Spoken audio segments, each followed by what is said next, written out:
Buenas tardes, hermanos. Dios les bendiga. Espero Amén. que todos estén bien. Amén. El día de hoy nosotros vamos a comenzar un nuevo estudio de la palabra de nuestro Dios y vamos a estar en la carta de Santiago. Vamos a estar en la carta de Santiago. ¿Por qué Santiago? Bueno, por varias razones. Los pastores hemos estado hablando de que en la iglesia vamos a dedicar los grupos de vida al estudio inductivo de las escrituras. Vamos a ir por libros de la Biblia. Hemos hecho estudios temáticos en los grupos de vida y hemos hecho estudios de algunos versículos aislados, pero hemos decidido que vamos a ir versículo por versículo a través de libros de la Biblia, cartas del Nuevo Testamento. También escogimos Santiago porque hemos estado estudiando los domingos Gálatas. En Gálatas, Pablo hace una defensa de la salvación solo por la fe, la justificación por la fe, no por las obras. Y Santiago es una carta que complementa Gálatas, porque si bien Gálatas habla de la justificación por la fe, Santiago habla de demostrar la fe a través del fruto de las buenas obras. Entonces, queremos estudiar Santiago porque hemos estado dándole con el martillo al clavo de la justificación solo por la fe y no por las obras. Los domingos en la carta de Gálatas, de Pablo a los Gálatas. Pero, por otro lado, también nosotros queremos enfatizar que el creyente tiene una ley moral de Dios por la cual vivir. Pablo lo dijo así en Romanos capítulo 6, ¿no es cierto? Él dijo, ¿perseveraremos en el pecado para que la gracia abunde? De ninguna manera. Hay personas que dicen, bueno, Dios me perdona de mis pecados y entre más peco, más me perdona. Entonces la gracia de Dios es, wow, mayor si yo peco más. Entonces, pues podemos pecar, no importa, la salvación es por la fe, no por las obras, así que mis obras no importan. Pero Santiago trae un correctivo y dice, muéstrame tu fe a través de tus obras. O sea, nuestra vida demuestra si creemos o no creemos en el evangelio. Esa es la razón detrás de escoger la carta de Santiago. Ahora, con este nuevo estudio, mis amados hermanos, queremos traer un nuevo formato, una nueva dinámica. Es muy complicado aquí por Zoom porque los micrófonos están en mute y pues las cámaras están apagadas de muchos dispositivos, pero queremos hacer un nuevo formato, una nueva dinámica. No solamente una exposición estilo conferencia donde uno habla y todos los demás escuchan, sino más bien queremos aprender juntos. Queremos aprender juntos la palabra de Dios. Entonces, con esta nueva dinámica, vamos a estar participando todos nosotros. Y la idea es que vayamos haciéndole preguntas al texto y los maestros van a funcionar más como facilitadores que como conferencistas, ¿verdad? Más como facilitadores que como conferencistas. Entonces, es una dinámica diferente a el día domingo. En el sermón, pues nadie se para ahí y dice, pastor, tengo una pregunta, no entiendo eso que usted acaba de decir, ¿me lo puede repetir? En el sermón no hacemos eso, ¿verdad?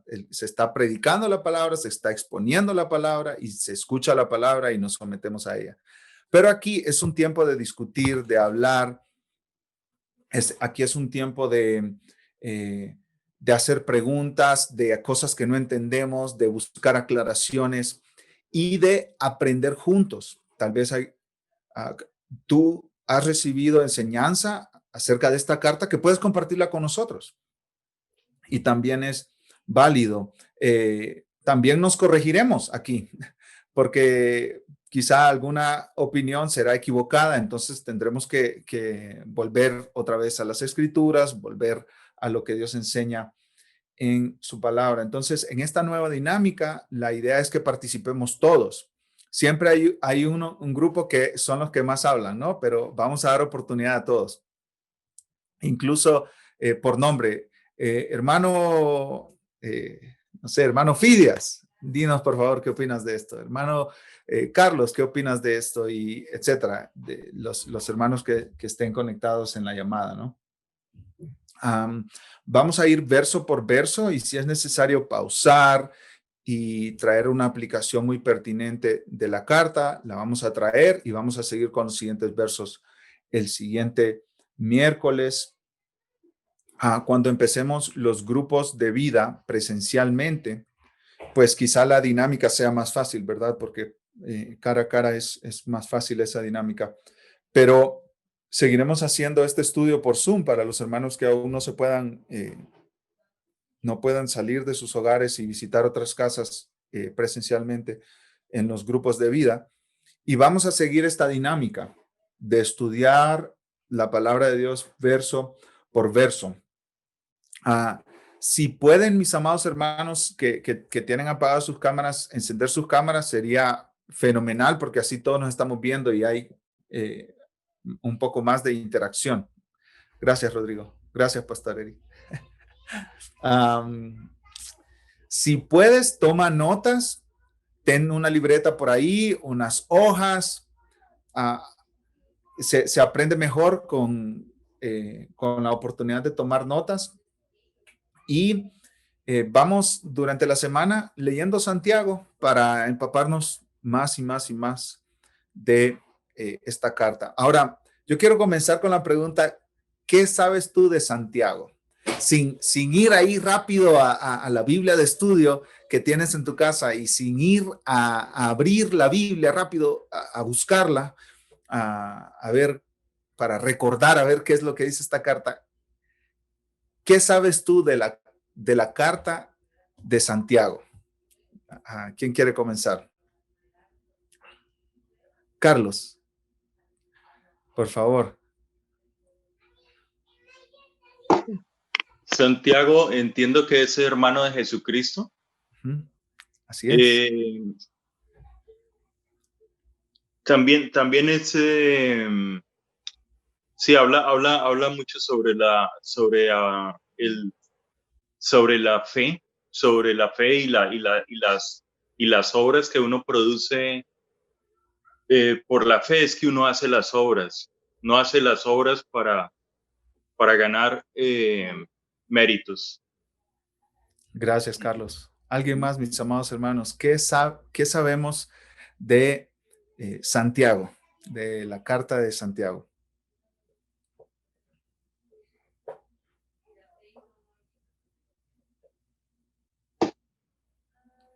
En este nuevo formato, esta nueva dinámica, tendrá que haber silencio extraño. Este silencio que es insoportable casi. Pero tenemos que obligarnos a participar porque si no, no aprenderemos a hacerlo. Sí. Pastor Eric. Buenas noches, mis hermanos. Dios les bendiga. Santiago toca muchos temas prácticos que nos van a servir mucho en la vida cotidiana, en la vida práctica, en nuestra manera de vivir, en contar con Dios, en saber cómo utilizar nuestras palabras, en saber cómo conducirnos por la vida. Y creo que el tema más complejo es el que hablaba el hermano, ¿no? Que es ese tema de, entonces, ¿es por fe o es por obra? ¿Es por gracia, es por obra? ¿Cómo vemos Santiago? Y gracias a Dios, en la soberanía de Dios, estamos en Gálatas. Entonces yo creo que eso nos da el equilibrio perfecto. Y ahora casi que en Gálatas vamos a entrar al capítulo 5 a ver esta parte. Y el Señor ahí en su gracia permitió que llegara a Santiago. Y tal vez el hecho de estar en Gálatas nos dé ese equilibrio de que no terminemos todos aquí hechos unos legalistas, no terminemos Santiago, sino que entendamos en la gracia cómo se ve esta responsabilidad humana. Dios la bendiga. Gracias, pastor. ¿Alguien más, mis hermanos? ¿Qué sabemos? ¿Qué sabes tú acerca de Santiago? De esta carta, esta corta carta del Nuevo Testamento.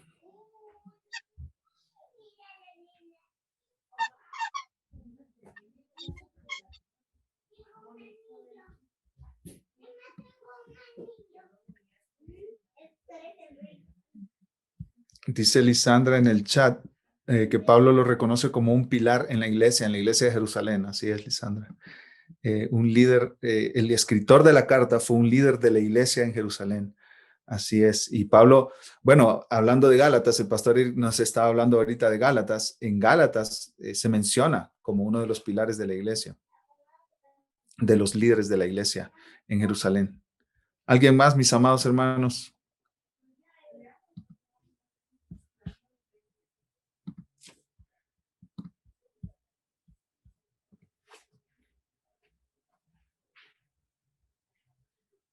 Pastor Fidias. Así me viene a la memoria temas súper prácticos como lo que han mencionado, pero también cómo atendemos a los enfermos, cómo orar, cosas bien prácticas de la vida diaria, como decía nuestro pastor Eric, que nos van a ser bien útiles a nosotros. Sí. Así es. Muchas gracias, pastor.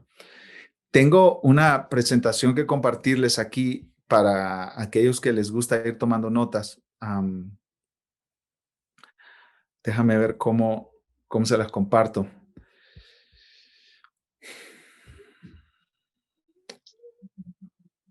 Aquí está.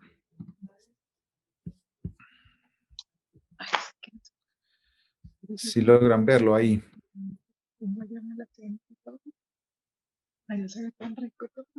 Sí. El computador.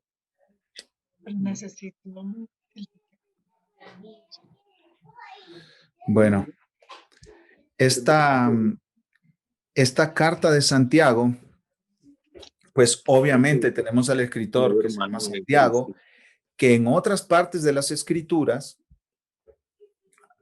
se llama Jacobo.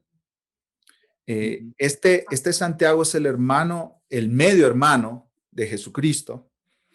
Y la lista de hermanos de Cristo la leemos en Marcos 6.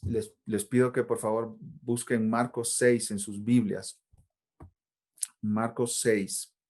Este pasaje es muy interesante porque los amigos católicos romanos tienen esta doctrina de la perpetua virginidad de María. Pero María tuvo un esposo y no es malo que entre los esposos tengan relaciones sexuales y que tengan hijos. O sea, eso no es ningún pecado. Y María y José tuvieron más hijos, que son los medios hermanos de nuestro Señor Jesucristo. Y ahí está la lista de estos hijos en Marcos 6. Marcos 6 dice que Jesús vino a su tierra, versículo 1, y versículo 2, llegando el día de reposo, comenzó a enseñar en la sinagoga. Muchos oyéndole se admiraban y decían, ¿de dónde tiene estas cosas? ¿Y qué sabiduría es esta que les da? Y estos milagros que por sus manos son hechos. Y esta pregunta es casi burlona, casi sarcástica. ¿No es este el carpintero? Nosotros lo conocemos desde niño. Nosotros conocemos a su papá que fue carpintero. Nosotros conocemos a su familia. ¿No es este el carpintero? Es como una pregunta que está denigrando a Jesús, que está minimizando a Jesús. Hijo de María, y aquí viene la lista, ¿no? Hermano de Jacobo, de José, de Judas, de Simón. ¿No están también aquí con nosotros sus hermanas? Y se escandalizaban de él. Bueno, aquí está la lista de hermanos medios hermanos de nuestro Señor Jesucristo, hijos de María y de José. Y el primero en la lista es Jacobo. Jacobo es este Santiago del cual se escribe, el cual escribe la carta de Santiago.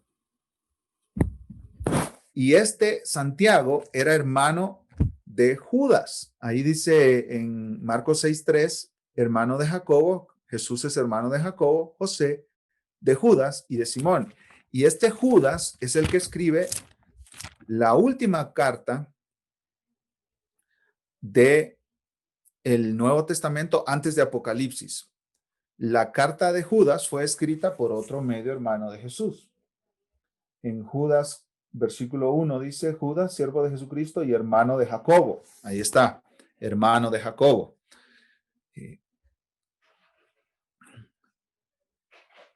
Santiago y Jacobo son la misma persona en este caso. Hay varios Jacobos en el Nuevo Testamento.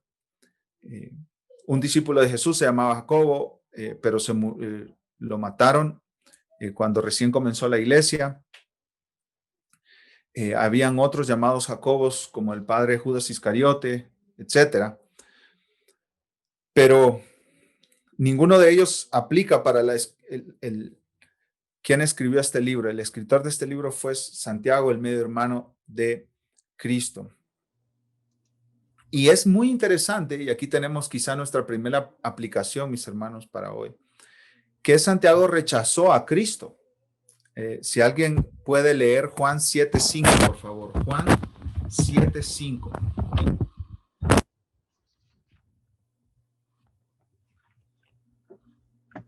Capítulo 7, versículo 5. Alguien que quite el micrófono, nos pueda leer, por favor. Juan 7:5. Sí.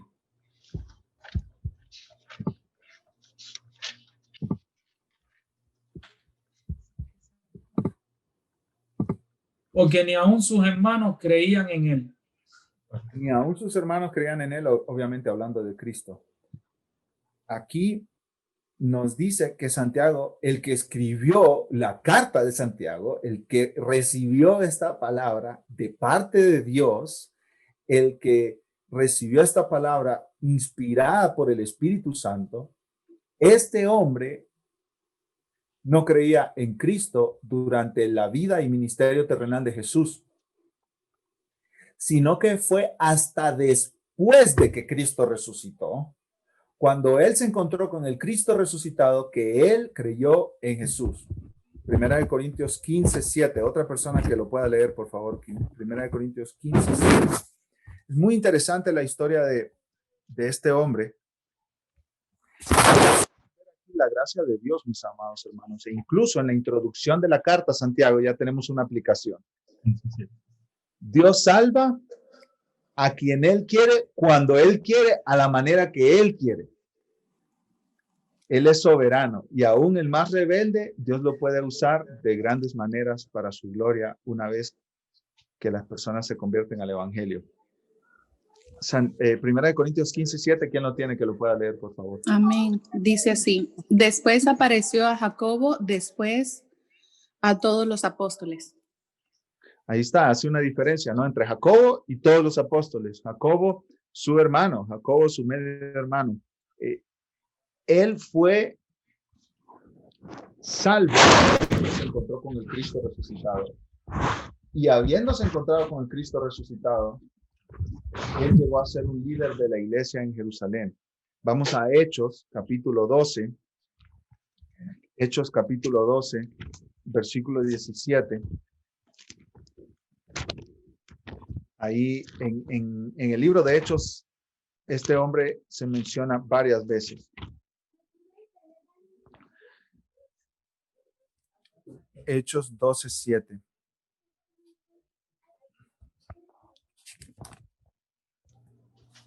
Perdón, 12:17. 17. Sí. Si alguien lo puede leer, por favor.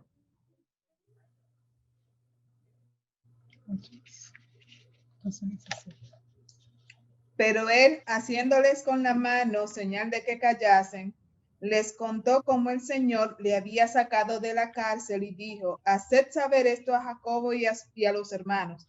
Y salió y se fue a otro lugar. Esto es cuando Pedro fue liberado de la cárcel milagrosamente por un ángel. Le dijo específicamente a los hermanos que estaban orando por él en una casa: háganle saber esto a Jacobo, que era un líder de la iglesia en Jerusalén. Y ahí hay otros textos, Hechos 15:13, 21:18, y en Gálatas 2:12 se menciona como uno de los pilares también de la iglesia en Jerusalén. ¿Quiénes eran los lectores originales de la carta de Santiago? Los destinatarios, podemos decirlo en nuestro lenguaje actual. Vamos a Santiago, mis amados hermanos, Santiago capítulo 1, y ahí nos dice Santiago a quién se está dirigiendo. Santiago 1:1. Otra persona que lo pueda leer, por favor.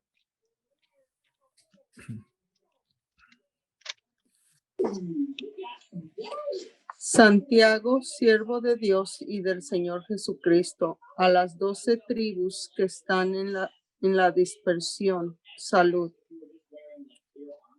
¿Qué son las 12 tribus? ¿Qué significa esta referencia, hermanos? Las 12 tribus. ¿A qué se refiere esa frase? Los hijos de Jacob. Pueblo judío, ¿verdad? Al pueblo judío, correcto. Las 12, eso de las 12 tribus nos recuerda a las 12 tribus de Israel, ¿no es cierto? Pero ¿por qué Santiago les escribe, se refiere a las 12 tribus que están en la dispersión? La dispersión probablemente se refiere a este grupo de personas que salieron huyendo de Jerusalén. Recuerden que Santiago era un líder en la iglesia en Jerusalén, o sea, él estaba en Jerusalén y hay personas que salieron dispersas fuera de Jerusalén por la persecución que se desató ahí cerca del año 44, en Hechos 12. Hubieron varias persecuciones en esos primeros 100 años de la historia del cristianismo, pero una de ellas fue recién comenzada la iglesia y recién establecido el liderazgo ahí en Jerusalén. Estas personas fueron esparcidas por todo el imperio romano, como huyendo casi de estas personas que lo estaban persiguiendo. Pero ¿por qué Santiago les escribe? Seguramente estas gentes son creyentes, pero ¿por qué les dice las 12 tribus? ¿Por qué razón creen ustedes, mis amados hermanos?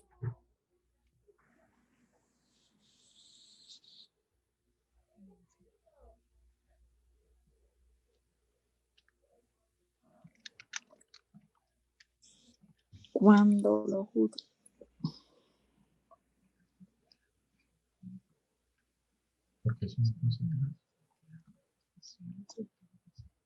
Pastor, una pregunta. Cuando los judíos no estaban, no eran pertenecientes a diferentes tribus de Jacob y de eso, ¿no?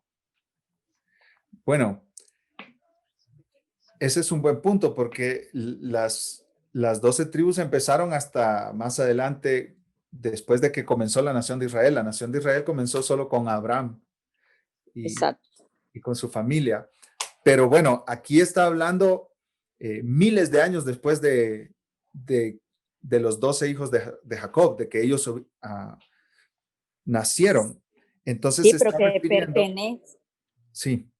Yo había escuchado que los judíos pertenecen, lo verdadero, ¿verdad? Pertenecen a diferentes, pertenecen a una tribu de ellos. Correcto. De generación en generaciones, ¿verdad? Eso es correcto, eso es correcto. Nosotros sabemos que Jesucristo venía de la tribu de Judá, ¿no es cierto? Exacto, y los sacerdotes eran de la tribu de Leví, etc. Ana María, ¿tú quieres comentar algo? Yo tengo la Biblia del estudio de Spurgeon y aquí dice: Santiago lideró la iglesia en Jerusalén.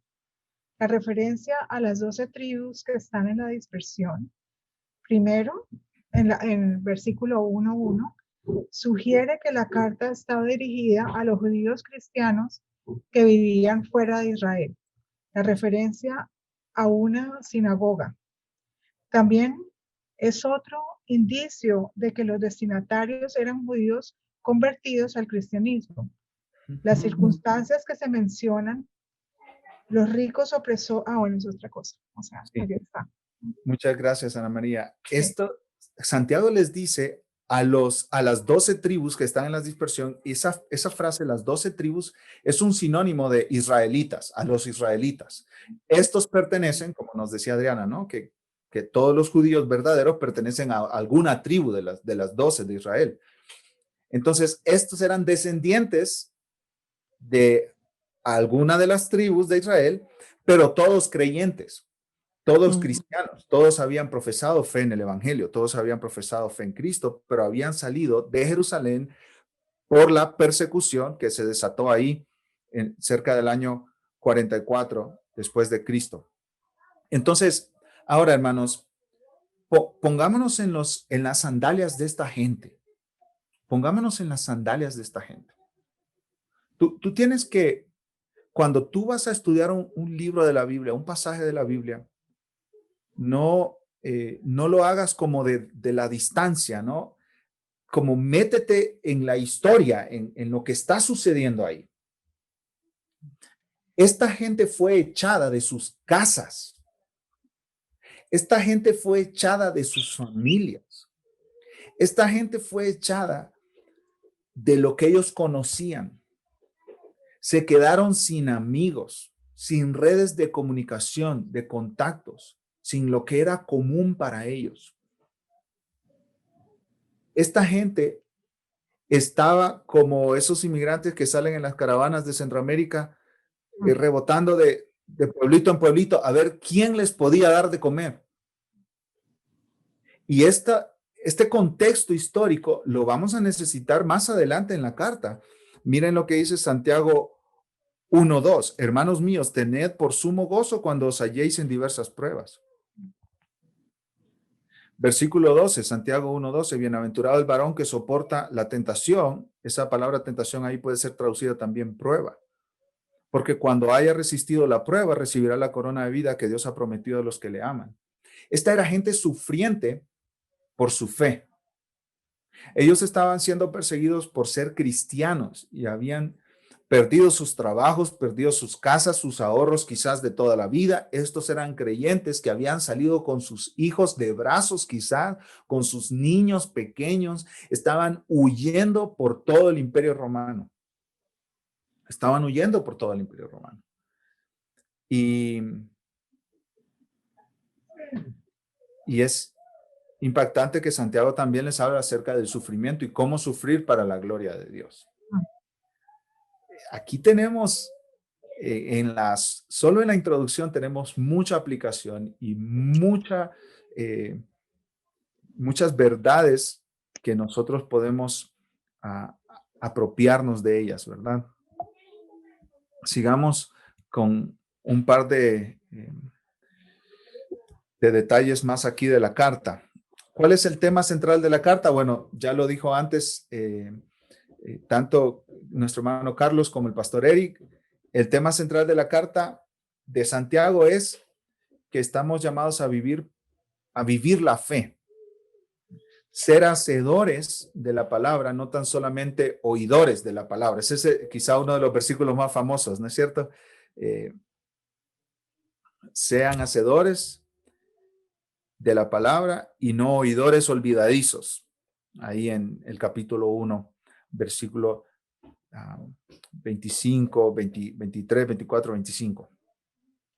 Entonces, en Santiago, y este detalle lo veremos en unos momentos, encontramos 58 imperativos. ¿Qué son los imperativos, hermanos? Órdenes. Son órdenes, mandatos. Así como tú le dices a tu hijo, ¿no? Ve a sacar la basura, un mandato. Haz tu cama, un mandato. Como tu jefe que te dice, ¿no? Esta es tu lista de responsabilidades, ve y hazla. Esa es una orden, un mandato. En Santiago tenemos 58 imperativos en 108 versículos. O sea, podemos decir que más de la mitad de los versículos de Santiago contienen imperativos. Es una carta muy práctica, es una carta que nos ayuda a vivir el día a día de nuestra fe, a usar la lengua, a padecer sufrimiento para la gloria de Dios, a soportar la tentación del pecado. Vamos a estar hablando en las siguientes semanas, si Dios nos permite, vamos a estar hablando de versículos que son muy útiles para nuestro día a día. Así que abrochémonos el cinturón, ¿no es cierto? Y vamos adelante con esta carta. ¿Cuál es el género literario? Muchos comentaristas dicen, mis amados hermanos, que esta carta es como el libro de Proverbios pero en el Nuevo Testamento. Cuando tú lo estás leyendo, y les pongo el reto de leerlo esta semana, cuando tú lo estás leyendo, cuando tú estás leyendo el libro de Proverbios, tú miras que, de Santiago, tú miras que el escritor cambia de un tema a otro, y de un tema a otro, y de un tema a otro, y tú dices, bueno, ¿por dónde va este hombre? Más o menos como vemos en el libro de Proverbios. En el libro de Proverbios se toca un tema, y luego rápidamente cambia a otro, y después a otro, y después del capítulo 7 u 8, ya es, cada versículo es un tema diferente, o cada 2 versículos cambia de tema, ¿verdad? Y esta literatura se llama libros de sabiduría, género literario de sabiduría. Pero otros comentaristas no están de acuerdo con eso y dicen más bien que esta es una colección de sermones de Santiago, que él los compiló y mandó esta carta a los hermanos de la dispersión. Entonces, yo creo que es un poco de ambas cosas, ¿no? Sabiduría para la vida práctica del cristiano y también exhortaciones pastorales. Ahora, si estos son sermones, mis hermanos, como varios comentaristas dicen, si estos son sermones compilados por Santiago, estos son sermones fuertes, ¿eh? Estos no son sermones de Joel Osteen. Estos son sermones muy, muy, muy fuertes.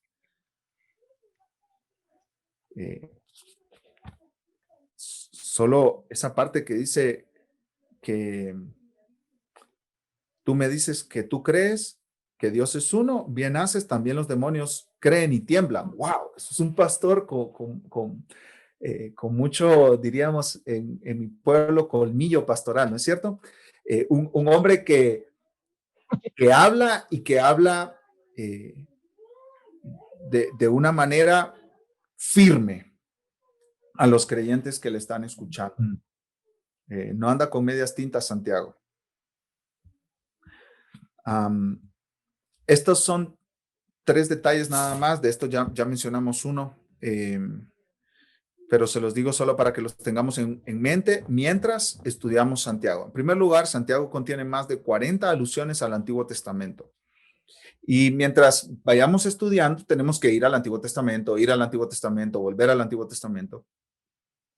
Y también tiene más de 20 alusiones al Sermón del Monte. El Sermón del Monte lo leemos en Mateo 5 al 7 y es la enseñanza de Jesús acerca de la vida en el reino. Santiago usa al menos 30 referencias a la naturaleza. Parece que este hombre era un outdoor, como le dicen allá en Estados Unidos. Le gustaba el campo. Menciona las olas del mar, menciona una serpiente, menciona el cielo que daba lluvia, etcétera, etcétera, etcétera, etcétera. Barcos y otros animales, etcétera. Entonces, este hombre habla como un buen pastor, con muchas analogías, con muchas figuras de lenguaje, y podemos ver incluso en la carta mucho sarcasmo, muchas palabras que quizás si se dicen en un púlpito, ¿no? En el siglo XXI se sentirían hasta ofensivas, pero esta es la palabra de Dios y nosotros nos sometemos a ella. Bueno, les había dicho 58 imperativos, pero realmente son 59 imperativos en los 108 versículos del libro. Esta abundancia de imperativos, señala un comentarista, es una señal de que el escritor tiene una inclinación práctica y está interesado en la acción y no en la mera creencia como la característica distintiva de los cristianos. Ahora, mis amados hermanos, de todo esto que hablamos, ¿cómo tú puedes ver que incluso esta introducción impacta tu vida? ¿De qué manera esta introducción te ayuda a ti a crecer como un creyente? A crecer en tu fe en Dios, a crecer en tu confianza en Dios. Estos detalles de la carta que vimos, ¿qué te ayudan para mañana jueves en tu trabajo o en tu hogar o cuidando a tus hijos o cambiando pañales o lo que sea que hagamos en el día a día? Pastor Eric. Bueno, en lo personal me ayuda ese detalle de que no se convierte hasta que vio a Cristo resucitado, a no desesperanzarnos cuando aún nuestras esposas no se han convertido, nuestros esposos, nuestros hijos, o cualquier otro familiar, compañero de trabajo por lo que estamos orando. Me acuerdo de John Mueller, cómo sus amigos se convirtieron después que él falleció, y a seguir orando y seguir pidiéndole a Dios y confiar en Dios. Amén. Gracias, pastor. Muchísimas gracias por eso. ¿Alguien más, mis hermanos, que quiera compartir? Pastor Fidias. Sí, el cristianismo, a veces entre los no creyentes, por lo menos de mi familia, uno escucha mucho pero dime algo práctico, o sea, ¿cómo lo llevo eso a la práctica? Entonces aquí llena de esperanza esta carta porque nos da todas estas municiones de cómo vivimos prácticamente ese amor que nos mueve para vivir. Cómo podemos llevarlo en nuestra forma de hablar, controlando nuestra lengua, de cómo podemos llevarlo a la práctica en tantas cosas de la vida. Muchas gracias, pastor.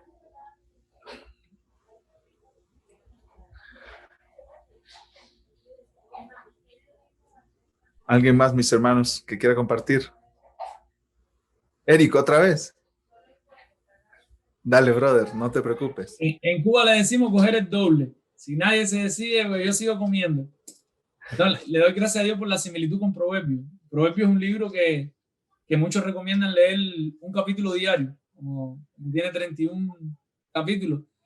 Y qué bueno saber que en el Nuevo Testamento también tenemos una carta práctica. Y ya mañana voy a empezar a leerla, así que animo a los hermanos a que empiecen a leer Santiago mañana. Y no sé, porque son 5 capítulos, como qué sé yo, como un versículo diario, 2 diarios que nos podemos leer. Y nada, era eso, verle esa parte de práctica igual que Proverbio y aprovecharla, sacarle provecho y ver, bueno, ya soy salvo por gracia, por medio de la fe, pero bueno, ahora como Dios quiere que yo me conduzca, Santiago y Proverbio, y poder ir ahí a esos 2 libros a cogerlos masticaditos fácil.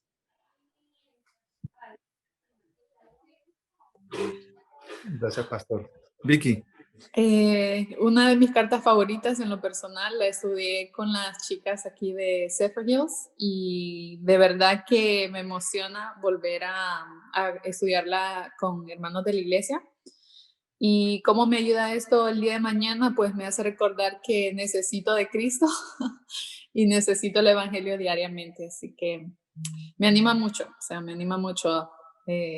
poder estudiarla. Muchas gracias, Vicky. Crisali. Bueno, a mí me recuerda de que, porque la palabra dice también que Dios pone en nosotros el querer para nosotros hacer, pero además aquí Santiago, inspirado por Dios, dice que no seamos oidores, sino también hacedores. O sea que en nosotros tenemos que tener intencionalidad para obedecer y hacer lo que Dios le agrada. Así es. Muchas gracias, Crisali. Mi papá siempre me decía, Dios obra en nosotros para que nosotros le obedezcamos, pero Él no se va a levantar en la mañana a orar por ti. Y yo creo que aplica, ¿no? a nuestras vidas y aplica a nuestro día a día. El apóstol Pablo le dice a Timoteo, en 1 Timoteo, disciplínate para la piedad. El ejercicio corporal para poco aprovecha, pero la piedad para todo aprovecha. Pero tiene que disciplinarse, y ese término ahí es un término de los atletas.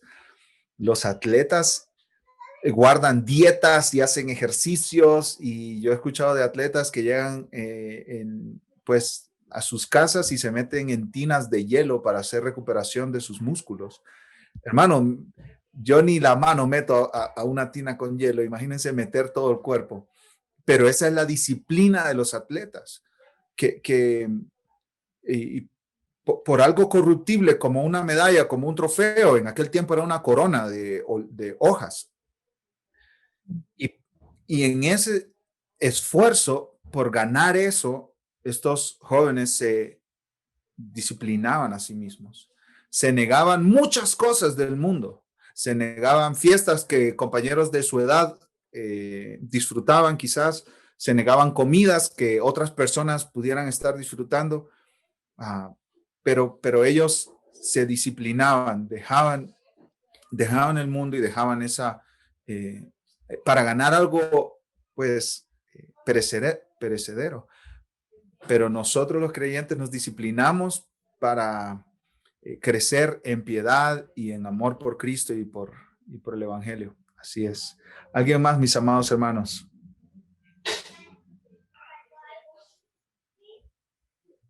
Carlos. Me gusta mucho también algo que me ha motivado mucho y he aprendido algo ahorita es sobre la parte histórica de Santiago y estoy interesado para mañana mismo empezar a estudiar más a fondo y leer y aplicar lo que aprenda de inmediato, porque me parece que así poner manos a la obra lo antes posible, en vez de solo leer y leer y leer y estudiamos, pero si no lo practicamos, no estamos haciendo nada. Ya Santiago nos está diciendo, nos está poniendo una orden ahí, háganlo. Sí. Y me parece muy interesante empezar mañana mismo a leer la palabra en Santiago y estudiarlo. Muchas gracias, Carlos. Así es. Pues en esta nueva dinámica nos vamos a ir acostumbrando poquito a poco a encender nuestras cámaras y a tomar nota y a participar, pero poco a poco, todo es poco a poco. Yo quiero que terminemos haciendo una oración por este estudio, mis amados hermanos, que sea Dios el que nos ilumine con su Espíritu Santo y que sea Dios el que nos transforme también y que nos edifique a través del estudio de Santiago. ¿Qué les parece? Oremos. Amado Padre, te bendecimos, Señor, porque tú nos has dado tu palabra, toda ella, de principio a fin, es inspirada por tu Espíritu Santo, es inerrante. Nosotros creemos en ella. Tú dices en 2 de Pedro 1 que todas las cosas que pertenecen a la vida y a la piedad nos han sido dadas por tu divino poder. Ya todo lo que nosotros necesitamos para vivir vidas que te agraden a ti, tú nos lo has dado y tu palabra y tu Espíritu Santo son el poder y la sabiduría que nosotros necesitamos para vivir cada día de una manera que te honre a ti, Señor. Así que te pedimos que tú nos llenes de tu Espíritu Santo, nos ilumines mientras estudiamos esta carta. Si tú no nos abres el entendimiento, nosotros no vamos a poder entender, Señor. Como oraba el salmista en el Salmo 119, alumbra mis ojos, alumbra nuestros ojos para que podamos ver las maravillas de tu ley.